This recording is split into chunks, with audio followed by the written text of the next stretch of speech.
ناپ اور تول میں کمی کرنے والوں کے لیے خرابی ہے۔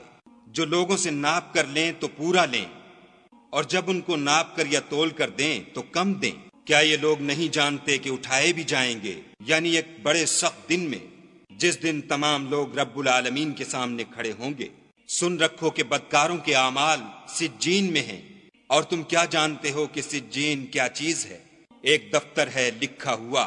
اس دن جھٹلانے والوں کی خرابی ہے، یعنی جو انصاف کے دن کو جھٹلاتے ہیں، اور اس کو جھٹلاتا وہی ہے جو حد سے نکل جانے والا گناہ گار ہے۔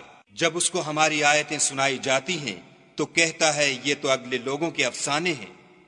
دیکھو یہ جو اعمال بد کرتے ہیں ان کا ان کے دلوں پر زنگ بیٹھ گیا ہے۔ بے شک یہ لوگ اس روز اپنے پروردگار کے دیدار سے اوٹ میں ہوں گے، پھر دوزخ میں جا داخل ہوں گے۔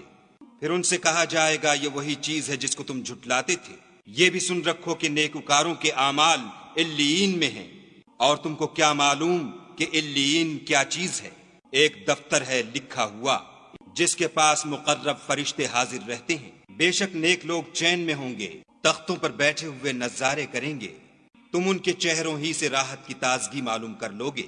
ان کو شراب خالص سر بمہر پلائی جائے گی، جس کی مہر مشک کی ہوگی، تو نعمتوں کے شائقین کو چاہیے کہ اسی سے رغبت کریں، اور اس میں تسنیم کے پانی کی آمیزش ہوگی۔ وہ ایک چشمہ ہے جس میں سے خدا کے مقرب پئیں گے۔ جو گناہ گار یعنی کفار ہیں وہ دنیا میں مومنوں سے ہنسی کیا کرتے تھے، اور جب ان کے پاس سے گزرتے تو حقارت سے اشارے کرتے، اور جب اپنے گھر کو لوٹتے تو اتراتے ہوئے لوٹتے، اور جب ان مومنوں کو دیکھتے تو کہتے کہ یہ تو گمراہ ہیں، حالانکہ وہ ان پر نگراں بنا کر نہیں بھیجے گئے تھے۔